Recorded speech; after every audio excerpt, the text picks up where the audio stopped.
now. We're good. Yes. All right, here we are yet again, Mr. Alan Romero. Thank you for joining for my musings. Pleasure. To start off such a beautiful episode, I thought we could start by you selecting a whiskey, as you mentioned before, that you would like to drink, keep you warm. Let's hit the Finlagan. Finlagan. Do you actually want some Finlagan? Sure. Okay. Are you able to get some Finlagan, Sean? Sure. It's nice and early for some Finlagan, but hey, it'll keep you warm. Very good. So we were talking before, and I thought, fuck it, let's just make sure we get something on, because we've done it before. Like, let's do a podcast. An hour and a half later, having a coffee, and we're We just should like, have really recorded that. okay, let's go record. Yeah, right. Mainly because it's interesting, and so, well, I find it interesting, you find it interesting. So, and we were talking about how. Thank you, Sean. That's not what we're talking about, but talking more about how the difference between egg cone and Wilkes. Is it John Wilkes? John Wilkes Booth, Yeah, I don't. John Wilkes Booth. who assassinated Lincoln. No, it was Right. Yeah. Robert Wilkes. Robert Wilkes. I mean, I don't know. I mean, I don't know either guy, right? But it was more so the account of, like, from all accounts, Egg Cone seems to be a pretty good guy. Well regarded, let's say. Yeah, for sure. And I mean, I have absolutely no connection with Wilkes, but I hear more negative connotations towards it. But that wasn't the core of the conversation. The core of the conversation was, then how do we make sure our kids aren't assholes? Yep. Which is a normal sort of transition for us It in our is. conversations. And Unfortunately, not a question that gets asked enough, I would say. probably, yeah. It's like, well, just don't do what I did, and you shouldn't become an asshole. What'd you do? I don't know. I was asleep for 20 years. I don't even know which 20 years either. Yeah. So, but got onto the conversation. I'm listening to a podcast at the moment with Jordan Peterson and I think a guy called Warren Farrell. I'll double check the name. And Warren is he is. I'll have a little bit, please. Thank you. Thank you, Sean. He is the author of The Boy Crisis and Why Men Earn More. And so he was very. Thank you. He was. It's a very interesting podcast. So effectively, they're talking about why fathering is important especially for young men, but for children anyway. And they're talking about the rough and tumble and how important rough and tumble is. And obviously, the mother could do it as well, but the masculine within the parenting role, playing the rough and tumble, is so crucial because it teaches a kid dexterity. Is that word right? Dexterity. Yep. I just thought I'd put 2 R's in there. Yeah. It's like the territory of dexterity. Yeah, that's right. Well, pull it apart. Yeah, it's a state. Anyway, so from that point, it was also teaching the kid the difference between aggression and assertiveness, and also teaching them effectively how to have empathy, because it's like, no, you don't do that to your sister.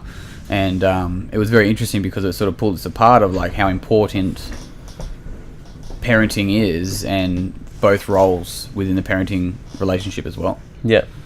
So I'm probably about 40 minutes through the podcast at the moment, but it's really fucking fascinating to see the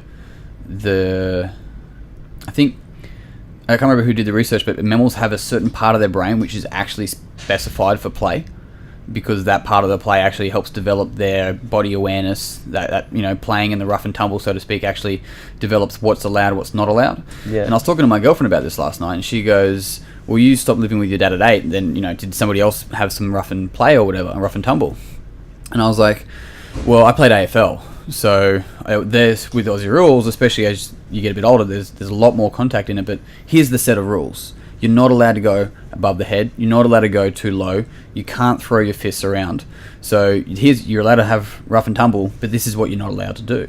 And I think that taught me a lot of spatial awareness. I know that the rates of kids breaking their wrists is like significantly higher than it was 15 to 20 years ago, because they don't know how to roll, they don't know how to fall. Yep. Right. And so when they fall, they'll just do instinctively. Yep, hands out. And so this is where so much of that play, which we're trying to like really save kids from at this point in time, is like we're actually doing a long-term disservice. Oh, for sure. Wrapping them in bubble wrap doesn't help. Long term, just castrates them physically, so to speak. So any play time is now almost completely structured. Like, there's a significant lack of unstructured free play, whether it's because they're either going to hurt themselves, or the kids aren't really, like, there's not a lot of go outside and play with your brother, because it's like, oh, what if they get abducted, or if something happens, or they get hit by a car? So it's like this fear that prevents parents from allowing their kids to go and do the things they need to do to become well developed physically humans, and then that obviously carries over to everything else as well. Like, you don't want your kid to go on travel because what if something happens to them? So you end up stunning their growth physically and mentally through your protection of them, and that's something Peterson talks about a lot as well, right? Yeah, so I find it really interesting. So I've talked to young men in their 20s, and like there's pretty consistent patterns that they'll do, like when they were younger. So this is stuff that, like, when we are able to have someone bring this into awareness, and we're like, fuck, we start to see patterns with things, right? And I can think of someone at the moment, and one of their stories would be the dad would teach them something, and then the father would be like, look, I'll just deal with it, right? I'll finish it off because you're learning, but you're fucking around. And the kid would then be like really quiet, really internal, and then go and play video games. What's the situation? So what's an example? They're doing something on the car. Yep. Right? Or they're building... Kids trying to do it. Yep, building a letterbox. Yep, exactly right. Dad's like, I'll do it. Yeah, so, I'll do this. You got to do it this way. No, I'm fucking told, I'll finish it off. Yep. And so what ends up happening is that... because maybe the father, and this is like, I don't know the dynamics, I'm just giving an example / story. The father's like, fuck, it's just easier if I do it. Yeah, sure. However, the kid will then go play video games. Yep. Now, later on in life, when any situation similar to that arises, they find themselves playing video games. They don't know why, right? They're like, I just don't want to deal with shit, so I'll play video games. It's like, that's your way of winning. That's your way of showing your passive aggressiveness through aggressive video games, because you can't. I can't win. No matter what I do, I can't win. In this example, between you and I. Yep. So I'm going to be silent, and I'm just going to excuse myself, and subconsciously I'm going to play video games because I can beat the fucking shit out of someone. Yep. And it's funny how like video games can actually be beneficial for the development of our understanding of how hierarchies of competence work. Because it shows you that you have to go through all of the levels to be able to win. You can't just go straight to the top. The issue is, when do we get either young men or young women to start integrating that into the workforce and into schooling and all that sort of stuff? If all they do, if they stay there for too long, if they stay in their mother's basement for fucking too long, then the cross education components of it is just gone. Yeah, it's interesting. It's I think that's it's such a damaging thing about using like cheats when you play video games. So let's say you start playing a game, like, this is too hard, use the cheats to get all the guns and open all the levels up. It's fun for about 10 seconds after that. As soon as you have everything, all of a sudden the fun of the game very quickly disappears. Yeah. So associating the reward system of putting the hard work in and then unlocking achievements, all that kind of thing, like, that's something that's in a lot of games now, like, it's massive. Like, achievement unlocked is like a massive thing, because it's like, it makes you feel like the effort you're putting in is working towards something, which it kind of is and it kind of isn't. Like, it's nothing tangible in real life that's going to help you, but it's something where you're constantly being rewarded for work in games. So I think it does definitely builds that system that you're talking about, which is where you learn that the effort that you put in is rewarded by achievements unlocked in the long term, which is probably a good metaphor for life, really. Well, it is. There's a direct application across, as long as the person does the work. Yep. Where the issue is when the person doesn't do the work. So that's the whole cheat code sort of thing, right? Because subconsciously people are like, surely there's an easier way to do this. It's human nature. Yeah, I can't remember what it was. I think it might have even been in Central Intelligence, the movie, with Dwayne Johnson and Kevin Hart. Oh, yeah. And I think Dwayne Johnson has this, like, The Rock, just to clarify. Yep. Yeah. And just not to you. Anyway, Dwayne Richard Johnson. I don't even know what his fucking middle name is. But so that jacked guy. Yeah, that's right. So for him, it was he was overweight in school, and then when Kevin Hart saw him again later on, he's like, "Dude, you look amazing." He's like, "What did you do?" He's like, "Oh, it was really easy. I just exercised 2 hours a day for 30 years, and that's all I had to do." And it's just like, it's really simple, right? It's like, what's the cheat code? And that's what the fucking everyone's looking for. What's the cheat code, right? And part of least resistance. Yeah, that's just human nature. But trying to save calories here. He's trying to Food is scarce. Yeah, that's why I want to do a video of like 1,000 calories for time on the Airdyne and just eat like 2 pizzas on top of each other, sitting on the Airdyne. How fast can you add 1,000 calories? Yeah, they didn't say which way the calories were going. True. Think outside the box. No, pizza box. So. Yeah, for sure. That's something that I noticed. Like, I don't really play games anymore, but it was like, that was something that when I used to play games on 64 and stuff, it was like, the first thing you do, especially if you like hired a game or if you had limited time or felt you had limited time, it was like, I want to get the maximum out of this in the shortest period of time. And that's what people are looking to do with their lives, I guess, is trying to maximize. But there's a lot of things that you miss when you cut the work out. And that's why I guess from like a fitness perspective, you know, I used to get young guys coming to me back in the elite days and like, I want to get like as big as I can. It's like, do you think I should take steroids? And I was like, well, my gut says no, but I couldn't really articulate why I thought that was a bad idea.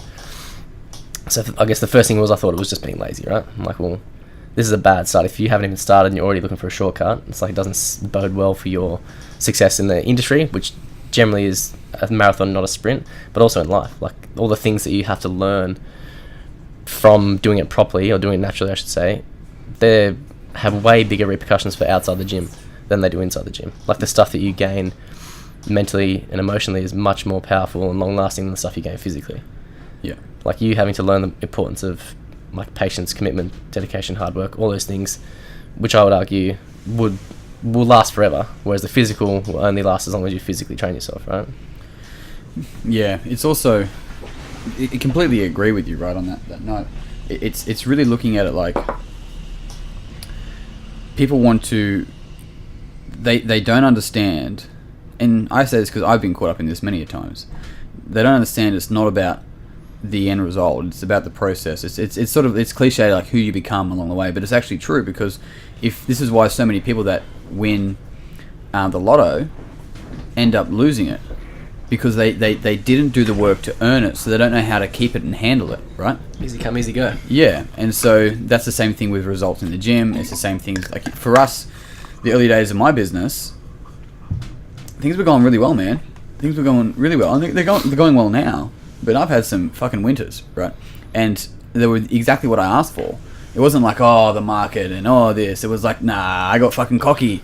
I got cocky and I thought I can pull away, but not realizing people were joining my team because I wanted strong leadership, right? And then I'm like, hey, everything's doing pretty good. I can pull away now. It's like, why? What for? Right? Like, what's better out there for you? Sure, I probably needed some rest, or at least I justified it that way. Yeah. But the thing about it was, and this is where, you know, people say the industry's booming, or there's a lot of people in the industry at the moment. You know, we've got like 16 to 18 gyms here in Mitchell. Like, I think Fishwick, where your gym's going, starting to get it like crazy like that as well. Shitloads.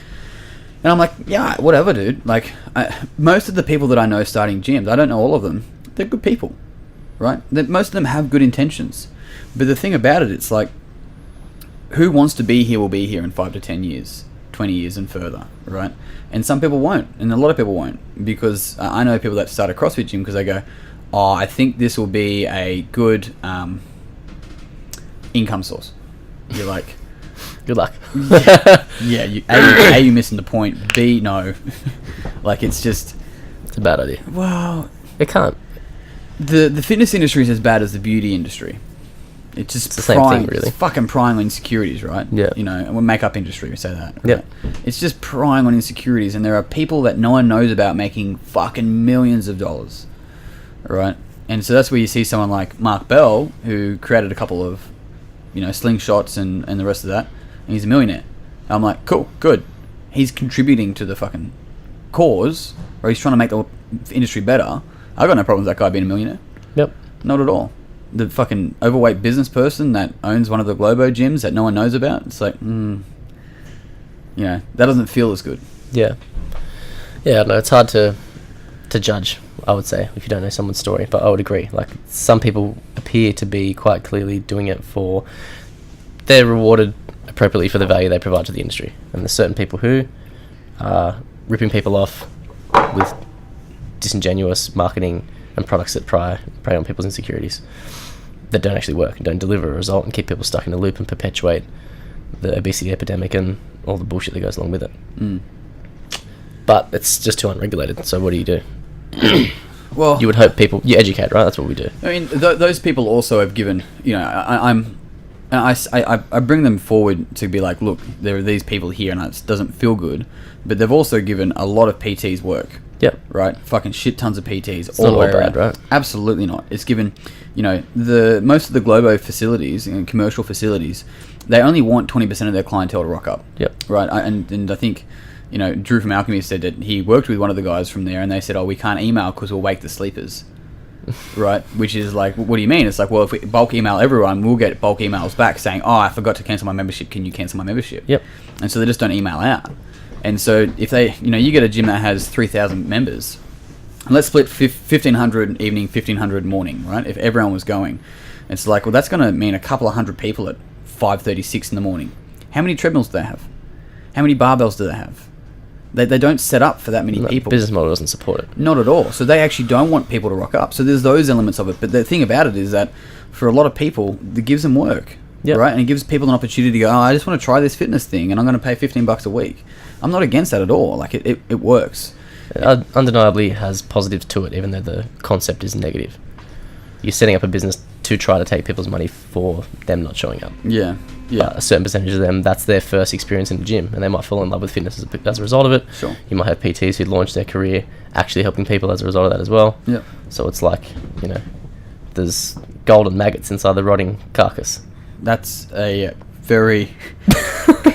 and they're going to turn into these stunning golden flies and just rub their hands together on someone's arm. Yeah, okay. I mean, yeah, I get the analogy, and I think it's true, because it's sort of like, I don't hate on the commercial facilities. I point it out, but it's also like, for us, it's like, well, for us smaller community facilities, yeah, we're going to be more than a commercial facility. Like, we have to be, because otherwise we can't pay the fucking lease. Yeah. Right? You want, people want, they know price, but they don't know value. And when people start to see value, it changes everything, right? And they start to see, right, there's more to this than exercising. Yeah. I'm not paying you to motivate me now. Right, I understand it, and they see value in that. And so... The flip side to that is, if no one has ever been to let's say, a commercial gym where they don't get value, they don't get that community feel, then they're never going to appreciate what you offer. Yeah. If you're the first gym someone's ever been to, it's bittersweet. It's good because you're their first fitness experience, and you can set them off on the right track right off the bat. On the converse of that is, they don't actually appreciate what you have to offer because they've never seen what shit looks like. So, like, when we get people to come through, like, to learn to lift and stuff, and it's awesome when they're too scared to go to a gym, so they come to, like, a private studio or a private facility. But it's like, you guys don't know how good you have it here. I should send them away to go train at, like, a snap or something like that, and then come back and see what it's like when someone actually gives a fuck about your progress and your results. Yeah.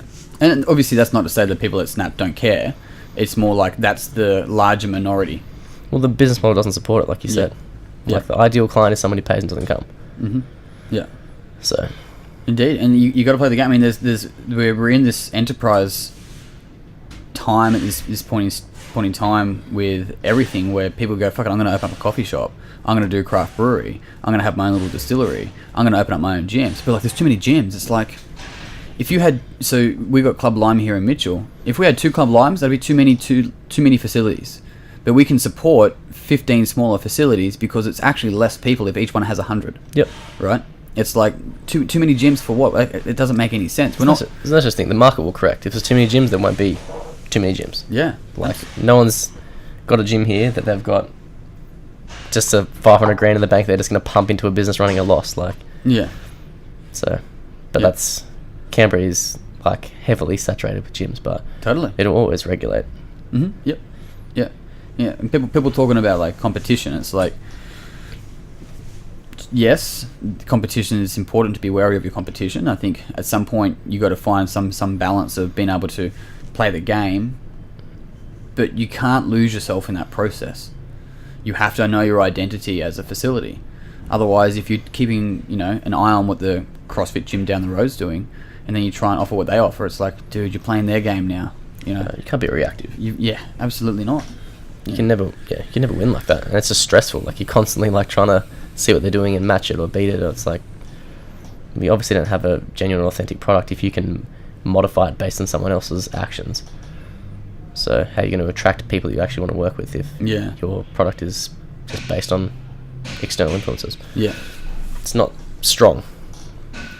No. If you want to build a community off that, it's a very weak foundation. It just sounds like a lot of energy as well. Well, it does, but it's a lot of worry. Yeah. Right, because it's like, and it doesn't mean that as a business person, you're not going to get worries. Anyone gets worries, but it's more like the concern of what you say. Let's say hypothetically, I'm concerned about how you're running yours and how I should react to that. It's like, well, I'm worried about something that's out of my control. Right. And I remember a place where I used to work, and then he had a guy leave there and start up something similar. and he reacted like a fucking asshat. Like, he parked his car like right at the front of the door. You could barely get into the door, right? The old boss to this, and it's just like, if you don't treat people good, they're gonna leave, and if you treat people good, they're still probably gonna leave, and that's okay, because people have their own story to write. It's like you have an opportunity in this person's life to play a positive role. Do that, and the interesting thing was that when this second guy opened up the gym, he would complain about it, and people, they're stealing clients, and it's like, dude, you don't do any work to keep these people here. He's not stealing clients. He's offering something different and better than what you're doing to these individuals. You can't steal a client. Yeah, I want to do a little video where I walk into your gym and I just go and literally pick someone up and just run outside. That's stealing clients. Yeah, that's stealing clients, but it's also like... It's kidnapping. Yeah, but they're still paying you. I have to get their debit details and all. It just... You don't steal clients, and it's just such a passive way of just blaming your something else outside of you. It's just like... And I remember we were the fifth gym here in Mitchell 5 years ago, 5 and a bit years, and I remember saying, it was early days, I'm like, look, if a CrossFit gym, because we're seen similar to that from an outsider's perspective, it's like if they open up across the road, cool, that's fine, which they ended up doing like literally 8 months later. Yeah. And there was always the idea of like, if I have clients leave to go there, either A, it's time for them to move on, or B, I'm not doing something. Yeah. It's got nothing to do with them. Oh, they offer something cheaper. Okay. If I offer something cheaper, I won't have a fucking gym. It's like, what is it you want? Offer it cheaper for 3 months, and then everyone's done. Yeah. So it can't be reactive, right? I think, especially like if you want to have an effect on the industry, which I think we both do, it's like you have to be a pioneer to a certain extent, because the industry's gone backwards. Like it's become completely, it's just a separation. There's people who are purely in it to make money, and it's kind of, there's no real overlap with how much you're helping people. It's more selling $13 ebooks and how to get shredded in 2 days on Skinny Tea. And then there's people who are really bad at marketing, probably really good at training, and no one knows who they are, and they're helping their gym, and that's about it. So it's like and I have been in this dichotomy myself, where you don't want to be like the people who are screaming loudly, because they're screaming bullshit information, and so you associate marketing with bullshit, which is not necessarily true. But it's so rare that you'll see someone spending a lot of money on marketing who actually is genuinely trying to offer a product that helps people, as opposed to just trying to rack up cash. So my solution to that was like, well, I'm just not going to market, because I don't want to be like that guy. Yeah. And it's like, well, who are you helping when you're doing that? I mean, I had like heaps of complexes like that, like moving into obviously things like starting this podcast and doing a YouTube channel and marketing events and all that sort of stuff. It's like I didn't want to look like, so there are, let's call them trainers or coaches in the industry that need to develop how to market, right? They just need to build that skill, and it's important because it's communicating. I'd say most. Yeah, that I know. Yep, absolutely. But there's also, so there's trainers that that don't market, and there's marketers that don't train people. Yep. Right? But they're a coach. It's like, no, you're a marketer, right? And that's fine. It's just that you have a certificate for, but you're a marketer. You market, and that's what you really enjoy doing. Yep. It's not necessarily the person's outcome that you want best over your income. And I'm not saying that you shouldn't be like that. I'm not saying that's the case. I'm just saying that's what a lot of people are. And so when I was like, fuck, how do I communicate? And I had to really break it down. I'm like, okay, if somebody came to my seminar, would they benefit? And then I had to pull apart the thoughts that were like, no, they already know all this stuff and all that. It's like, no, they would. Right, then fucking tell them about it. Right? Let them decide if they're going to come. Yeah. But at least give them the opportunity to go, you know, for similar to yourself, it's like you've been in this industry for fucking years. Yes, you have value to give plenty of people. Stop being a bitch, get out of your own way. And there was a certain conversation like that, and then, you know, I had to work with my coach through understanding blockages, if you want to call it that, to get over. In order to be able to get out of my own way, to get over myself, to be able to like, look, run these seminars. And I think if, you know, and you came to my one on the weekend. Yeah. And so it's just like, you know, does everyone already know this? No. And no one fucking knows this. Yeah. Like, no one. Yeah. Especially not in the industry. No. Like maybe people who study, you know, philosophy and psychology as their main thing, but not people who train people. Yeah. It's all primarily in the physical. And the only reason why they ever venture into the psychological is they start to see the physical leaving holes. And that's when you have to start. So you have your protocol. This is how you help someone lose weight or whatever. And you're like, ooh, this worked for me and these 5 guys, but didn't work for these 6 guys. Cool. What stopped them? All right, now you have to keep going down the rabbit hole. You eventually end up with some, more often than not, there's some emotional or psychological blockage which is forcing them to, leading them down the path of making it difficult for them to drop weight or whatever it might be. So for me, it was more like from a rehab standpoint, where it's like, well, now you get to the point where you're exhausting your physical corrective options, and it's like, well, how much now do we need to look into the mental, emotional component of what might be, the rehabilitation process? So it's like, for most people, we only learn things when we need to, I would say. Like, those are the things that, like, I've tried not to, if I'm reading a book and it's not grabbing me, I don't force it, because I just know the information's not going to go in. So I try to sort of let, I guess you might say, like, intuition guide you. When you're reading something, you can't put it down, there's a reason for that. You need to finish it. So from that perspective, from a psychological standpoint, for most people, they only ever get there after they've exhausted all the other options. So once you need to get there, once you feel like the other stuff you're doing isn't working, you've still got holes, that's when people start to look into that. But for most people in this industry, because it is something that people don't get into to fix their mental problems, they get into to fix their physical problems, right? They want to lose weight, they want to gain muscle, they want to be stronger, they want to rehab. It's not like something's wrong with my brain. I want to use the physical as the medium to get there for the most part. Yeah. It's interesting, like, the obesity epidemic. And it's like, we're not in an obesity epidemic, right? We're in a misinformation, mass marketing epidemic. Yep. And one of the symptoms. Yeah, exactly right. And so we're trying to treat the symptom. It's like, no. Like, that's not really what's going on. But there are people that make a lot of money off you thinking that. Yep. And so let's stay there. But we're not. We're in a misinformation, mass marketing epidemic. And so the easiest way is to have a confused crowd. Yep. If we have a confused crowd and then sell them the solution, then they'll buy it. Yep. And that's where it's like, we have the most doctors, the most nutritionists, the most pharmaceuticals, the highest access to food, the highest access to information, the most gyms, yet we're the most unhealthiest we've ever been. We have the rates of suicide are through the roof, and in comparison, it's just like, more gyms isn't gonna, a new booty program, isn't gonna, the latest diet. Yeah, and I had this conversation the other day. People need to be more kind to themselves. I'm like, no, they don't. People need to stop being unkind to themselves, right? Because it's like positive self-talk. It's like, more positive self-talk. It's like, that's presupposing that you negatively self-talk. So rather than trying to build rather than trying to rehab all the time, why don't we just prehab so we don't need to rehab? Yeah. And that's the same thing. It's like, well, I can't stop the negative self-talk. It's like, I know, I can tell. There's certain ways to work around that, though, because it's not like, it's the understanding that if we own the thoughts and we identify, like, that's my thought. It's like, fuck, that was not your thought. That's the thought from fucking the bully in year 6 that told you that. That was his thought because of his fucking insecurities.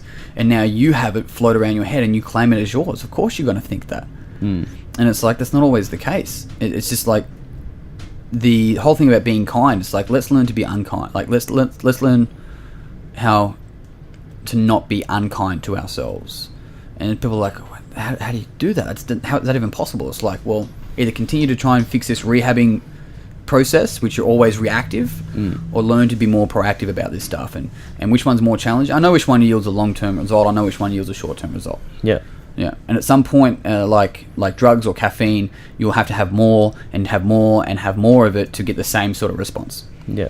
And it gets to a point where you're like, positive self-talk worked on the platform. Great. And then you go to the platform 3 competitions later, you're like, why is it not working? It's like, because you're fucking trying to rehab shit. Yeah, interesting. Yeah, I mean, always what you should be shooting for is striving for balance, right? Physically, I mean. So if I used to get, like, release work done every week, like, for 8 months when I was having issues with my back and stuff. Now I don't get that stuff done. So it's not that I'm perfectly in balance, but I feel like you have a threshold that you can be under where you can be pain-free and functioning well. Once you start to break through that threshold, that's when you start to get signals from the body that tells you that something's not quite right. So I'd imagine, obviously, I'm not an expert in the psychological, but I imagine it would be useful if there was a system for identifying when you start to go above that threshold when you start to experience whatever unkind, negative self-talk, learning how to, like I said, not just trying to wait till the injury comes up and then play whack-a-mole and hitting these things on the head, but actually trying to use a system that you can assess where balance is, so that you can guide yourself within that instead of having to wait for something to go drastically wrong before you do a repair job on it. So, but like I said, this is something that I'm very much a newbie in the realm of, but the importance seems quite clear. Yeah, absolutely it is. It's like, it's even the idea of conditional happiness is like, when I get this, I'll be happy. It's like, even just saying that sounds silly. Yeah, absolutely. It's like, weight loss is the example. And that's why I use weight loss a lot as the example. And some people will be like, oh, you don't know what it's like. It's like, yeah, I do. I mean, I don't know your story, but I've had the same feelings and emotions you've had, right? I've just called them different things. They've come from different areas. Like, it just may not be the exact same. But the thing about it, it's like, no one wants to lose weight, right? They want what they think they'll get. Yeah, they want to play with their kids. They want to be able to not second guess themselves and do all these sorts of things. Now, this is then, some people go to this radically acceptance of body, right? And they'll say things such as like, oh, well, I'm beautiful and I love my body and I accept myself as I am, right? Male or female, I don't care. And it's like, yes and no. Because if you love your body, you would listen more to what your gut in relation to like gut health is telling you than what your fucking taste buds are telling you, right? If you love your body, you don't poison it continuously with sugary foods. That's just accepting what you are at this point in time and calling that love. And I think, I'm not saying that's the wrong thing to do. It's like, let's just be honest and clear. And this is like, imagine for a second let's just go with Australia first. What Australia would be like if everyone decided to start eating food and that's it, right? Like food. Actual food. Yeah, like grew from the ground or had a mum. Yeah. Right? Not carbonated, refined, artificial or processed. Just for a month. Could you imagine what sales would plummet? I mean, we wouldn't be able to keep up with the fruits and vegetables, right? It's probably similar to like the whole gym side of things. But that's in like 20%, 80% sort of thing. Yeah. But it's like it would be phenomenal. For health. Yeah. Oh, for sure. And the companies that would just not be able to pay bills. Like, it would just be, we vote with our dollar. And so, but it's, you look at the demands on families nowadays, it's fucking tough. What do you mean? Both parents working. You know, retirement age being pushed back. Like, I look at that, I'm like, yeah, I get it, man. Like, fuck. Get your microwave meals. Like, I totally understand. It's harder not to do that until you sit down one day and you realise that you can't move very well. So, have fun playing with your grandchildren. Yeah. That's tough. It's like smoking. Like, people will still smoke even though they know that is going to kill you. Like, it's become very clear, but it's not going to kill you today or tomorrow or the next day or the next day or the next day. So it's very difficult when that's delayed. It doesn't have an immediate effect. So it's the same thing with food. It's like, Big Mac's not going to kill you. 10's probably not going to kill you. 100's probably not going to kill you. It's going to slowly reduce your quality of life to where you forgot what it was like to feel good. But it happens over such a gradual time period that you don't even notice it. Yeah, it's like creep loading. Exactly. Yeah. So it's very difficult for people to... If you have an allergic reaction to food, that's an immediate response. People don't eat foods they're allergic to for that reason. Yeah. But you could say, in a way, we're all allergic to shit food. It's just a much smaller reaction. Yeah. Over a longer period of time. It's also like, if something doesn't feel right in our guts, that comes after the taste buds are, like, well after that point. And so it's sort of like, it almost goes back to the cheat codes, right? It's like, how do I figure this out now? How do I get the dopamine hit now? And instant gratification. Yeah, and you talked before, it's the microwave society. It's like, learn how to cook a roast, right? Rather than fucking put something in the microwave. But you talked before about having a system to be able to see when our thoughts are doing these sorts of things. It's like, we have a system. It's just called awareness. It's like, when we move into the space of being the observer of our thoughts and our actions and behaviors, then we actually start to be able to have the power to choose. And that's the beauty of it, right? And it doesn't mean that, you know, we talked about this on the weekend at the seminar. It's like, well, if I'm angry and I feel like sometimes if I block my reaction to that, then I'm not being genuine. Yeah. It's like, yes and no, like, because the anger is the authentic feeling, and how you choose to use that energy is all in our power. And so when we decide not to integrate compassion, then it turns into aggression. And now, it's passive aggression is still aggression. It's still dehumanizing you, right? I'm all first person. I'm in pain, so fucking take that. And no one ever hurt someone from a place of happiness. It's like happened to you, Sean. Old mate last night that had a couple of swings this year. He just wasn't happy. You should have gave him a hug. No. You kind of did. That wouldn't have been a good idea. That cuddle. Yeah, so I guess coming back to awareness, and that's something that we're massive on in the gym as well. I guess it just takes time. I feel like if people maybe prioritise awareness from a younger age, then it's the same as like unstructured free play. If you let kids play, the chances of them getting to age 16 and running like a spastic and having to come to me and have all that stuff recorrected is very low. But the fact is, they don't really get a chance to figure it out themselves. So like you said, play is like a really, well, like Julian said, it's the only way that we learn. So one of the most important ways that we can actually experience a lot of, let's call it like low stress repetition. So if your play is the same as training, except for the guidance and the structure, right?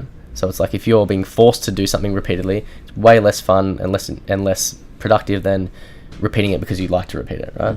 You play the same level on a video game 10,000 times and hate it way less than doing your homework, because one you have to do and one you want to do. Yeah. So I think from an awareness standpoint, if there was more encouragement for people to assess themselves in the way that they feel instead of being distracted and oblivious, which I think is probably the overarching main issue, is that physical or psychological, we're constantly being distracted by your phone or by marketing or by advertising. We also want to be distracted because sometimes being like in the short term, it's the dopamine thing again. Like if I don't want to deal with my insecurities as a general rule, that's fucking tough, right? Yeah. And I said this to Jessie in my musings with her the other day. It's like, I sat in a cafe one time and I'm like, busy cafe. There's businessmen. There's mums there. There's business women there. There's fireys there, and I'm like, there is probably at least one topic that if you brought up right now with any individual in here, they would start welling up. It's like, and when we understand every single person's like that, right, and we avoid a lot of it. Most of us will avoid it most of our life. Yeah. And then just project it without realizing it, right? And so it's like, a lot of us we want to be distracted. We don't know that we don't really want to be. Deep down, we don't want to be. Yeah. But the idea of, it's almost like the Hulk, you won't like me if I get angry kind of thing. And it's like, sounds like you won't like you if you get angry. Yeah, it's just pain avoidance. Absolutely. And I get it. Once again, it's not like I sit over here and sit in my little fucking Buddha Zen and go and fight every fucking dragon that I have. I'm like, all right, let's learn to stab a gecko today. Like fucking, bit me. Bastard. Yeah, but it's and that's why I say to people, like, it's actually really, it's really courageous to move towards things that are difficult. Yeah. And if you continually do that inch by inch every single day, like, you have no idea. Like you have no idea where you could be in 10 years. So do you think that kids have an easier time addressing insecurities than adults do?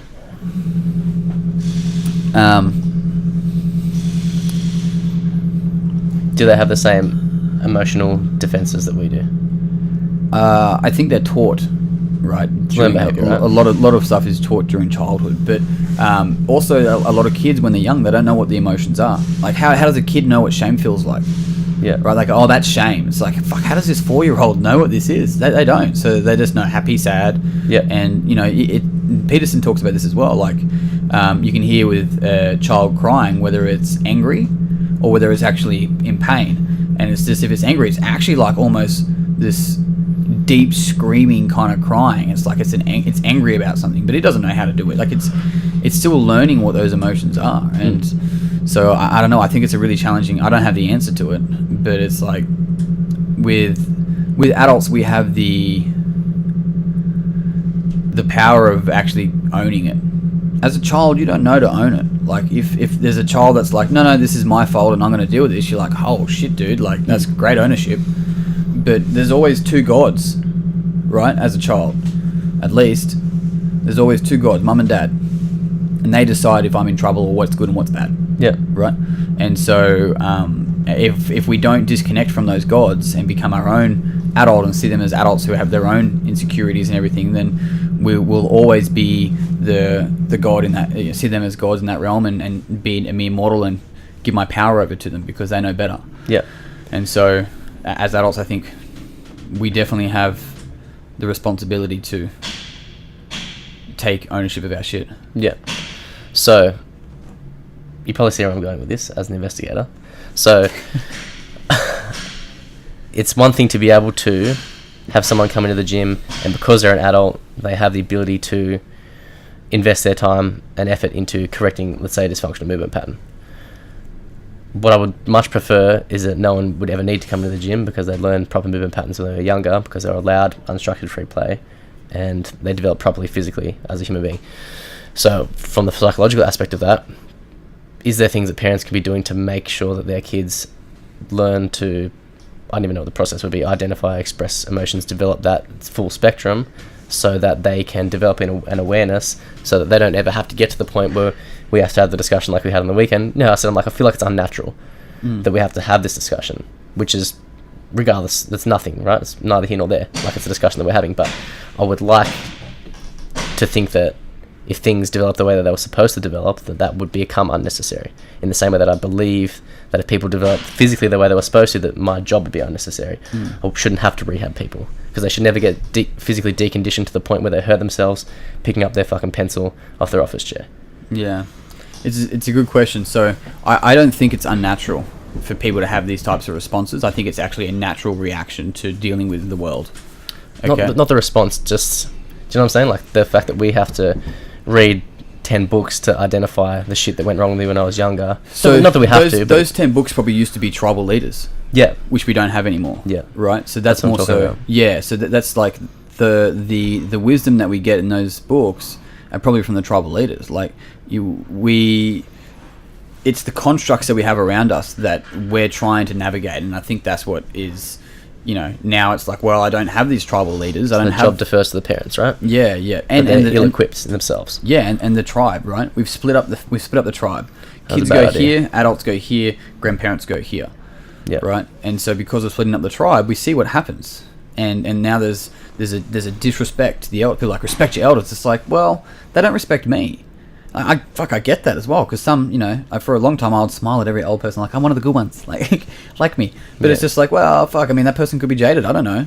But I'll respect them the same way I respect any other individual. Yeah. Right? And I'm curious, I want to ask questions and learn, because this person has 70 years of life. Well, you don't get it, you can't unlock your fucking iPhone. It's like, yeah, dude, but they can fucking tell you about the having to ride their horse to their girlfriend's place through bush to be able to there's so many things to it. So I think it's the constructs that marriage is a construct, right?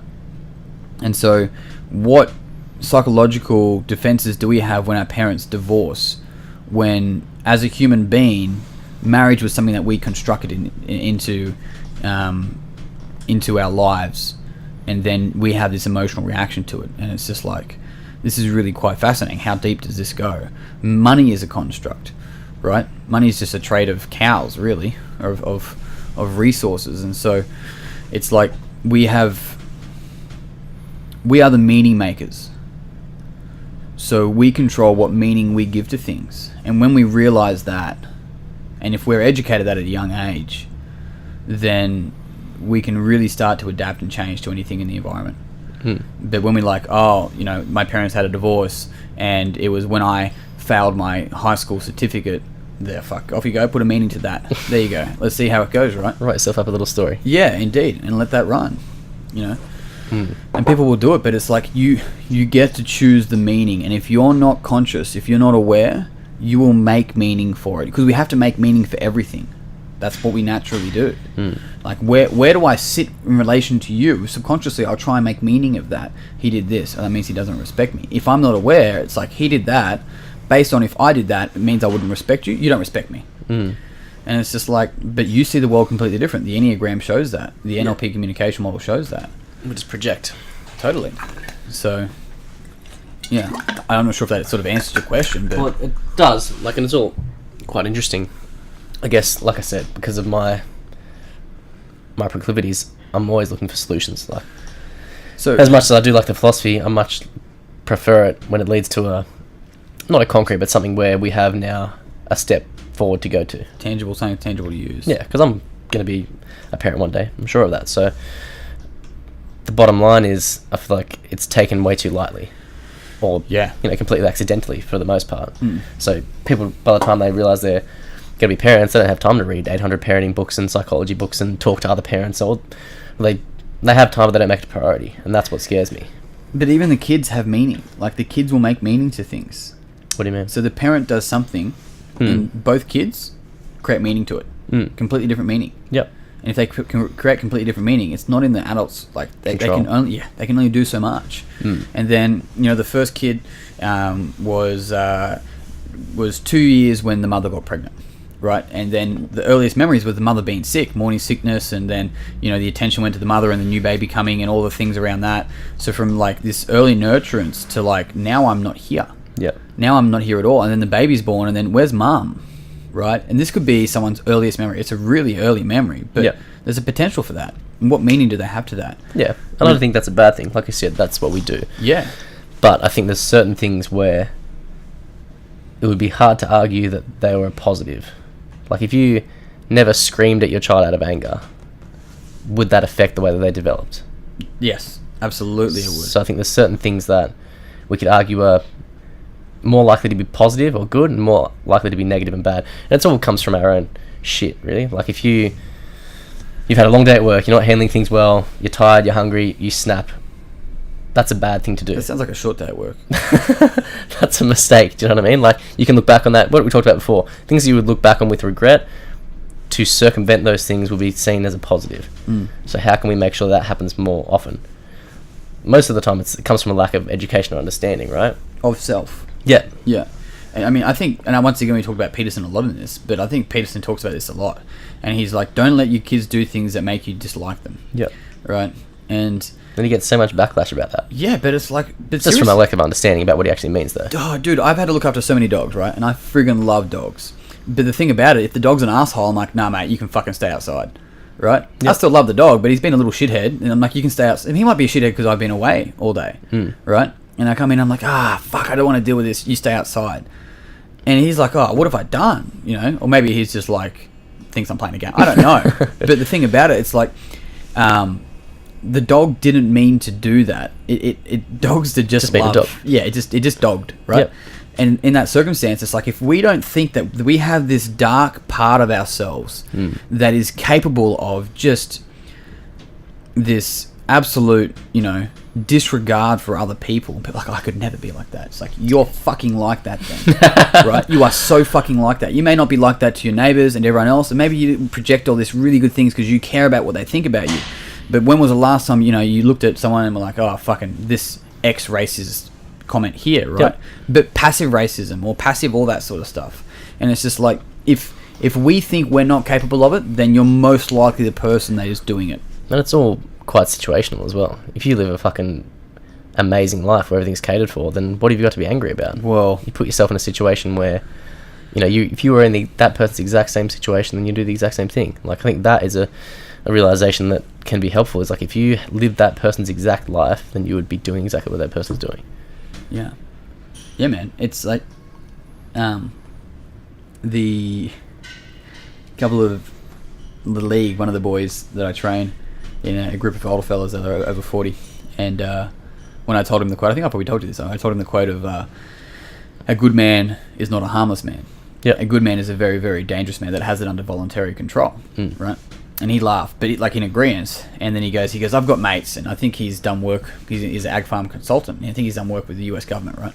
He definitely has. And he goes, I've got mates that are like, I would never work for the US government. And he just looks at them and goes, have you been offered? No. It's like, so how would you know? Yeah, I would never do that. It's just like... Yeah, it's a very dangerous thing to say. Yeah, absolutely. Yeah, it's like, how many people eat... I mean, I've eaten my words. I would never be like that. Yeah. 5 years later, I'm laying there and I'm like, holy shit. Just don't say it. Yeah. It's a bad thing to say. Whatever we resist, we persist. And I had this conversation with a guy once, and he this is a pretty common thing, though. Even though I'm saying I've had this conversation, it's one I'm recalling, but this is something that's really consistent. The same thing with movement, and I want to get into that in a minute, because you start to see patterns. You're like, okay, lack of ankle dorsiflexion is probably going to lead to this, which is probably going to lead to this. And then it's like, does it hurt your knees when you do this? They're like, yeah, you're amazing. You're like, but you start to see patterns, right? Yeah. And so somebody was out of control and they were in pain, so I'm going to control things. Yeah. Right? I'm going to control things, and then not realizing that creates the same pain. Right? Because whatever you try to control controls you, which means you're actually out of control because that thing's controlling you. Yeah. And it's just like this paradox. Well, the control's like an illusion, right? Well, we often try to control things because we ourselves are out of control, especially if they're external things.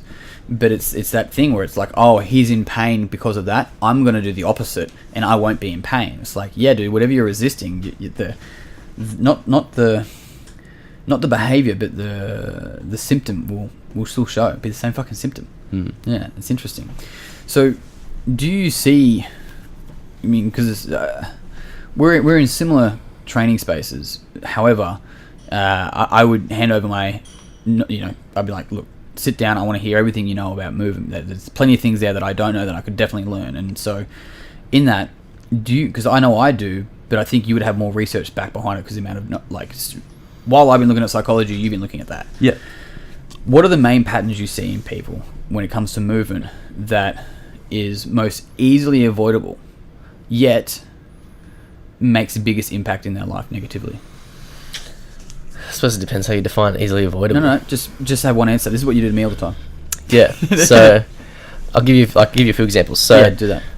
I think it just depends on what someone's willing to do. So I think it's easy to avoid sitting down for work. Yeah. Like sit, stand, desk, like there's options. It's quite well documented that the deleterious effects of sitting down all day, they say sitting's the new smoking. Like this is not news, and you're not a weird person if you have a sit, stand, desk anymore, right? Yep. But there's still people who don't want to make a fuss, or they don't believe that all the hype is that bad for you, or they're wearing shit shoes, or they're like there's so many things that will contribute to poor posture, which I think are quite easy to correct, which means that you don't have to do 20 minutes of glute activation and core work every time you come to the gym before you can execute the movements that you need to execute.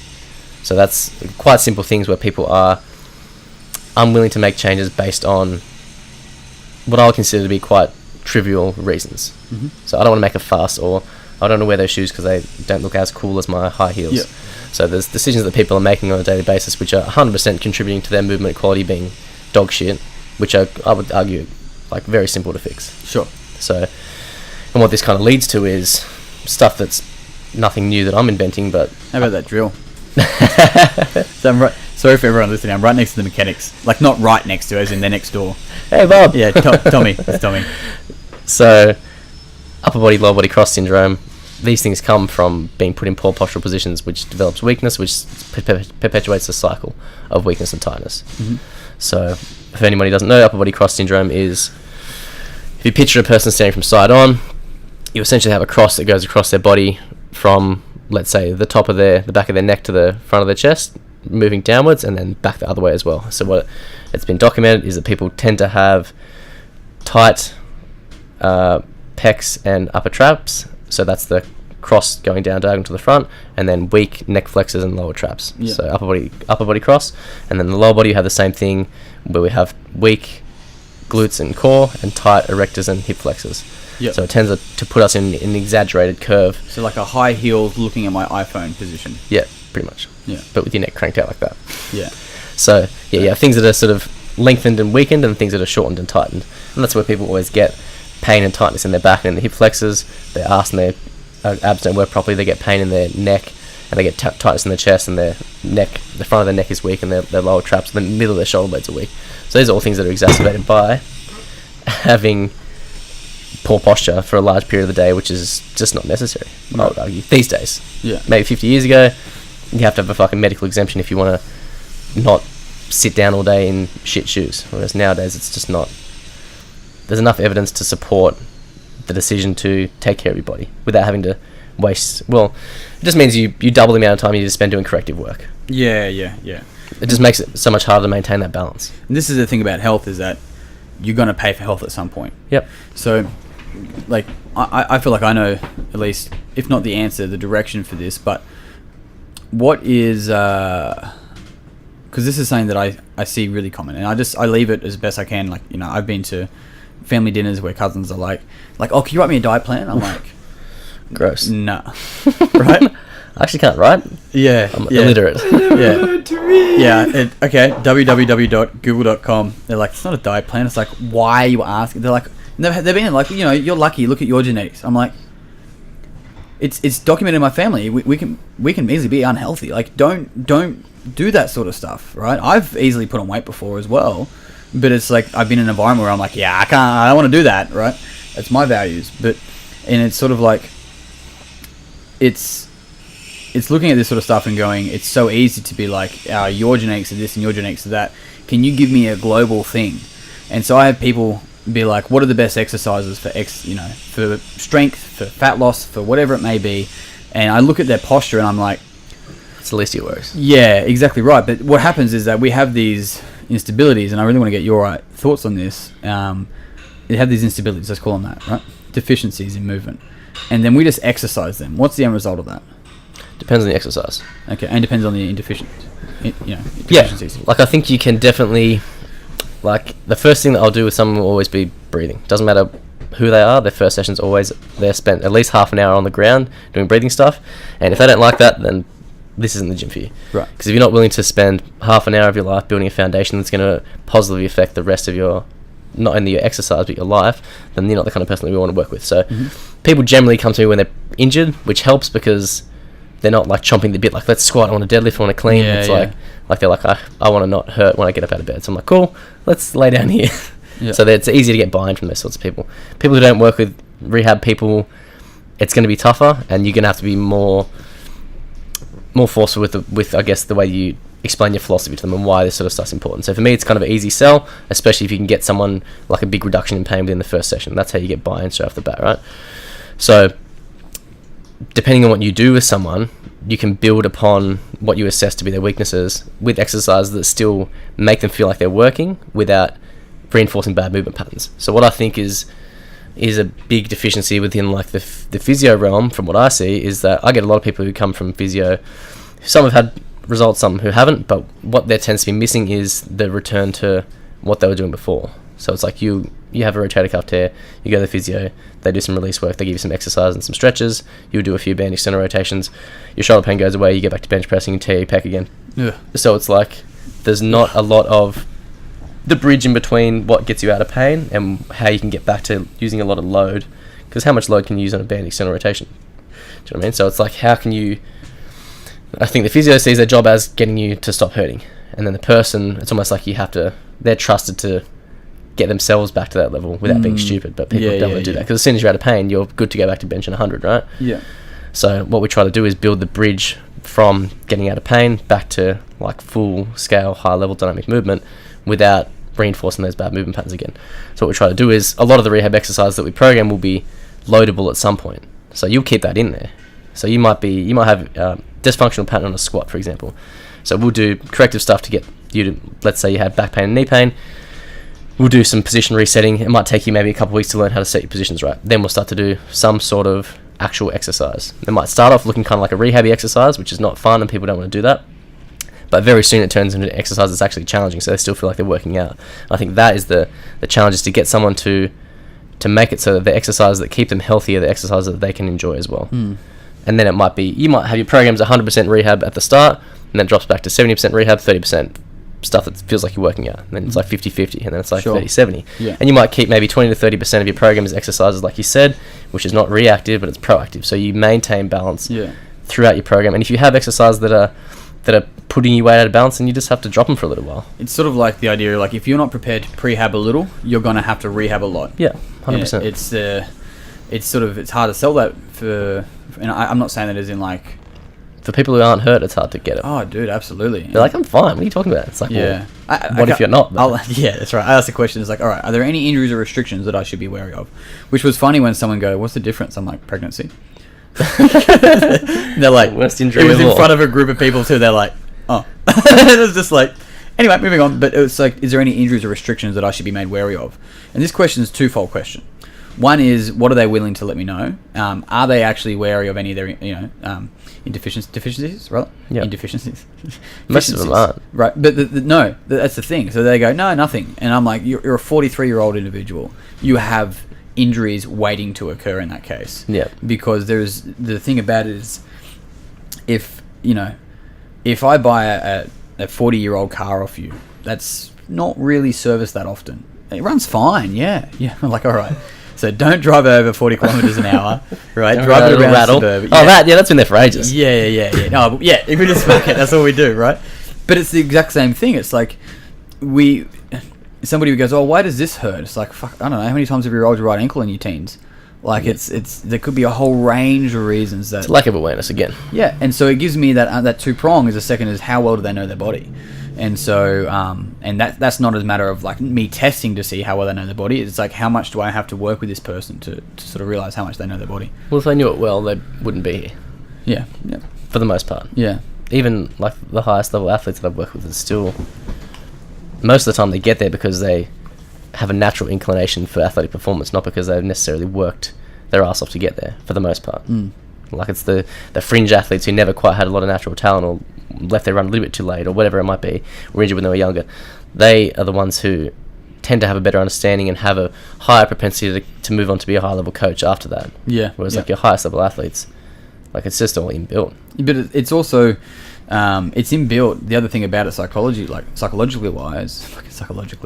wise, well, probably are psychologically wise, but it's more like they've had so much more things given to them. What do you mean? So I remember, like, for scholarships, sponsorships, and I'm not saying that's not how it should be done. It's just like, you compare that to the person that will fucking like pay their own way. Oh, mate, like, just from the work their ass off to raise the funds to do those sorts of things. We have to understand that's going to affect these two people differently. And it doesn't mean this person still won't donate money to the right things, and I'm not saying that at all. Like, they're the meaning makers all over again, so they get to do whatever it is. This person that worked their way up there could be like, nah, man, you got to do it yourself, you got to work all it, forgetting that other people help them. And that's the same thing as like when people feel unsupported. It's like, have you spoken to the farmer that farmed your fucking food that you ate today? It's like, you feel unsupported. What about the people that supported your plate, man? Like, yeah. What about the people, when you turn the water on, did you feel unsupported by the people that are fucking making sure the water's running? Yeah. There's people that do that, right? Yeah. No, it's just magic. Yeah, that's right. You're like, no, the lights don't come on. I feel so unsupported. It's like... It's lack of awareness. It's lack of the big picture. And it's really easy to get stuck in that. And I get stuck in it, right? I'm there and I'm like, fucking right. And then I catch myself doing it. I'm like, Doing that thing again. I'm doing that thing again. And I'm like, right. Okay, this served my old story. It doesn't serve my new story. I need a new level of thinking in order to move forward. Okay, what else could this mean? And then, you start asking better questions. That's the key, right? But you need to have, like, how long did it take you to get to this level of awareness where you can actually even have some sort of observation of that? Like, to be able to stop yourself and be like, wait a minute. Whereas before, you'd have blown straight past it, rode that wave of fucking indignation into your next meeting with someone and tell them about how annoying it was that your fucking car didn't start. Yeah. Well, you fucking make a car. Yeah. And make it start every time. Yeah, that's right. Yeah, feel so unsupported. But the question is how long. It's like, how long is however long it takes you to get to a point to do that sort of stuff. Yeah. There are so many things that I do today that in 5 years' time I'm like, right. And so it's just this continual unraveling. But the first thing is moving into this awareness. Is the number one first thing. Yeah. And that's where, like, with movement awareness, let's call it that, it's best to have a coach with that. Oh, for sure. And so we can watch as many YouTube videos as you want, but it's better to have a coach for that. And so that's why I choose to have a coach with helping me bring awareness to the things that I'm not conscious that I'm running, the programs and all that sort of stuff. And that's why I do what I do, because I've seen people make significant shifts in their ability to be understanding of their own behavior. Yeah. Yeah. So, like, I'll sit here in a coaching session, which I do a lot of sessions here, and if the person is like talking about everyone else, I'm like, uh-oh, like, we're going to stop this coaching session if you're going to come here and continually talk about everyone else. It's just like, okay. Yeah, that like. Whereas, otherwise they can just run it and be like, I feel way better now. Yeah. Even though you've literally just completely externalized all the blame in your life. Yeah, I'm not a hairdresser. Like. Yeah. So, My friend, I think it's almost time for you to go. Yeah, could be. How was your fin lagging? It was strong, huh? It's really set fire to my entire body. That fucking warms you up. Sip, and when you sip, breathe out through your nose when you swallow it. Is that the trick? Are you talking about whiskey? What else are we talking about? That's definitely a bit better with some Different? ice. I think you swallowed before it went down, which makes it worse. Bit of ice in that fin lagging will be a treat. But yeah, that shit warms you up. I saw how much Sean poured for you, and I'm like, oh, This guy's trying to fucking kill me. yeah. I'm like, I don't think he appreciates it quite yet. Mate, thank you very much for jumping on the podcast. I enjoy doing this. I think it's probably going to be monthly or almost bi-monthly thing anyway. Yeah, my pleasure. It's always a good time. Indeed. Otherwise, until next time, peace and pizza. Ciao.